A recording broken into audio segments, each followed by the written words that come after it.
Amongst the hustle and bustle of one of the most popular regions of Wilmington sits a 67-acre parcel of land abutting Bradley Creek. Magnificent gardens and stoic live oaks sit in remembrance of shades of the past to creatures and humans alike. A rich history creates the backdrop for a home like no other. This elegant home sits on property whose history dates back to the early 1700s. A land grant from the infamous King George II gave property rights of 640 acres to Jonathan Ogden, a local leather worker. In the year 1800, Joshua Granger Wright and his wife, Susan Bradley Wright, purchased a portion of this pristine land for £110. The family prospered here, and their son took the project on of building a chapel for his mother with the name of Mount Lebanon Chapel. Mrs. Wright believed that this was indeed holy land and called their land Mount Lebanon to honor the cedar trees that grace the property. The 1800s were a busy time for this area of Wilmington. People were drawn to the lovely blue-green waters of the Atlantic Ocean, and seaside communities were being sought out for their healing properties. People took in the air of the ocean, which was rumored to help with breathing and rheumatoid ailments. Perhaps that is still true of our times today. The Airlie property changed hands several times over the span of 100 years.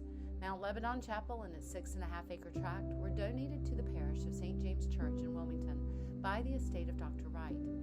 A waterfront inn that was built was eventually renovated into a rambling mansion, also known as Airlie House, by Sarah Green and Pembroke Jones.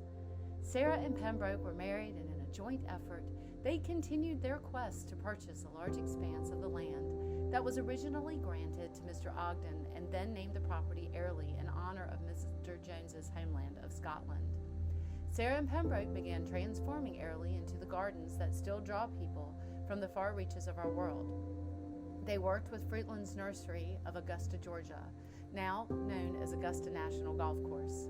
Paths and ponds were created, and much of the famous gardens as we know them were now part of this transformation.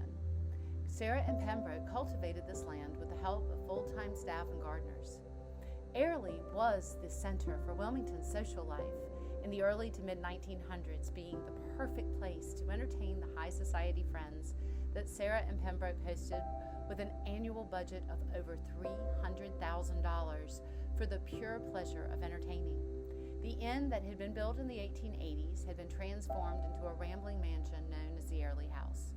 Sarah continued the quest for landscaping with installations of gardens and spring bulbs. The Joneses continued with land acquisitions around the area, including a 2,200-acre estate where landfall now exists, and the construction of a bungalow where many famous people came to visit, including the Vanderbilts and Eleanor Roosevelt. Garden tours like the ones now began in 1931 and continued by personal invitation until Sarah passed away at age 84. The first Azalea Festival began in 1948, and the royal tradition began with its own private visit by the Queen, and is still a huge part of the coronation. The Corbett family then purchased the property from Sarah's daughter, Sadie Jones Pope. The 67 acres of gardens were later sold to New Hanover County for the purpose of public enjoyment and environmental education. The surrounding land had been uniquely preserved and developed by the Corbett family for their own personal use and enjoyment. Keeping up with the Joneses brings an entirely new meaning. The property, now belonging to the owners of 6612 Spring Garden Drive in the Corbett Place subdivision, will be available for purchase. This is a unique moment. The history of this property will carry on with the new owners. From King George II to current times, this home not only represents the coastal lifestyle that Wilmington has to offer, it also carves out a specific piece of the past with roots as deep as the live oaks that grace the property. Expansive views and water access will create an experience, the same experience from people standing on the shore in the 1700s. Your own piece of Airlie awaits.